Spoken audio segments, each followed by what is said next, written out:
conclusão, há um processo de iniciação que ela teria que passar. Ele diz, ela se submeteu às duras leis da lógica e nós nada podemos fazer. Ela conhece a lei e deve se submeter a elas. Então, todas essas cartas são de orientação para o Coronel Wolcott para que ele a ajude a suplantar os problemas que ela tinha naquele momento específico. Tá? Daí o senhor Ginásio Adasa coloca essas cartas destinadas ao Coronel Wolcott, e essas cartas vão fazer parte de um livro que o senhor Ginásio Adasa vai publicar em 2 volumes, que são o que nós conhecemos como as Cartas dos Mestres de Sabedoria, que ele publica em 1919. Então, nós vemos que o senhor Ginásio Adasa tinha um conhecimento profundo dessas cartas. Ele tinha um interesse muito grande. Ele fez uma pesquisa imensa. É difícil imaginar como ele conseguia tempo para fazer tantos trabalhos, tanta dedicação. É impressionante. Então, esse senhor Brown, tempos depois, ele desiste. Ele declina daquela responsabilidade de tentar criar, junto com a senhora Blavatsky e o Coronel Wolcott, uma sociedade. Tá? Então, nesse mesmo ano, 1875, ela vai ser fundada, de qualquer maneira, em Nova York, junto com outras pessoas que também faziam parte do círculo de amizade, de trabalho da senhora Blavatsky.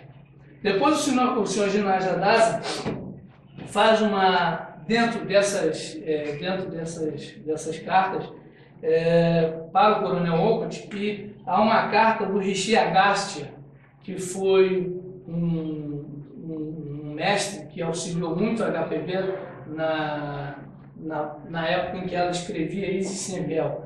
E há uns detalhes interessantes com relação a esse mestre, porque o Coronel Wolcott conta nas folhas de um velho diário que, às vezes, quando a senhora Blavatsky lá estava escrevendo, ele não percebia que quem estava perto dela, ali influenciando, era esse Rishi, e ele era um homem muito sério.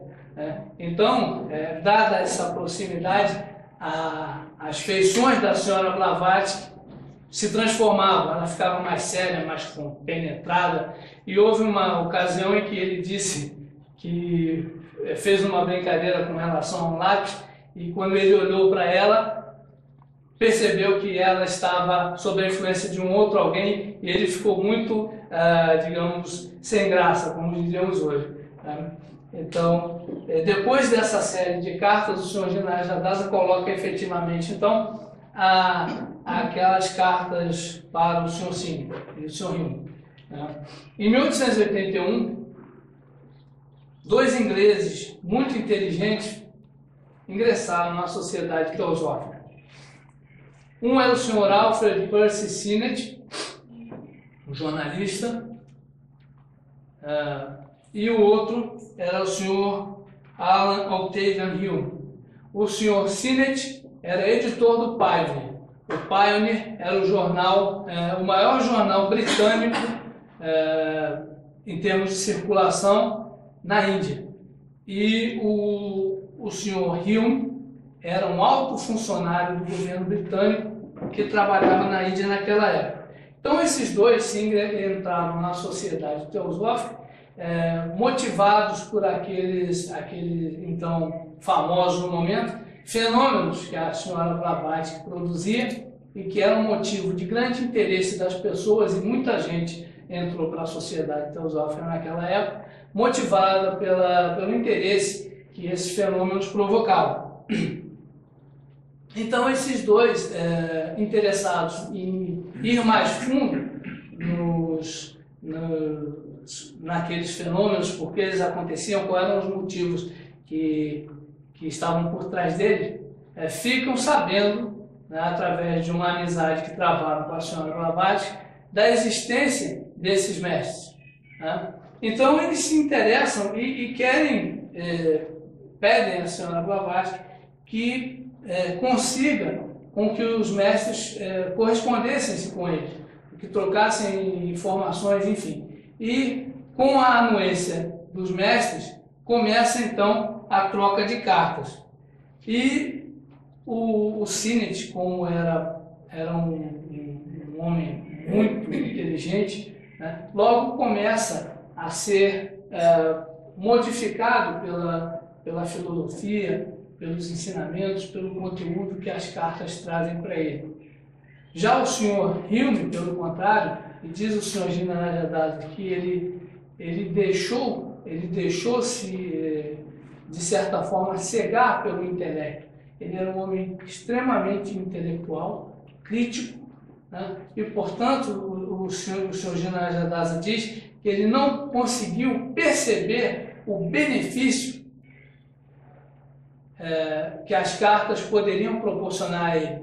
Então, o senhor Hume tornou-se um crítico, né, do trabalho dos mestres, não concordava em muitos pontos com o que era colocado nas cartas, e com isso ele foi se afastando aos poucos, até que definitivamente ele teve o contato com os mestres cortado. Mas, por conta do trabalho que ele realizava junto à sociedade, esse esforço não foi perdido. É como o Francisco falou, né? Os mestres têm um propósito, os mestres sabem o que fazem, né? Então, o Hume, embora tivesse se desligado do trabalho da sociedade, ele continuou atuando na área da política, né? E ele foi um dos responsáveis pela fundação do Congresso Nacional Indiano, que foi o partido que mais tarde entraria o Gandhi e que daria início a todo aquele processo de libertação da Índia. Então, vocês vejam que foram muito importantes essas cartas em vários sentidos, né? Tanto no sentido de orientar, como no sentido de provocar naqueles que recebiam esse ímpeto de trabalho. Mas o próprio Sr. Sinet utiliza os ensinamentos que constam dessas cartas e escreve 2 livros.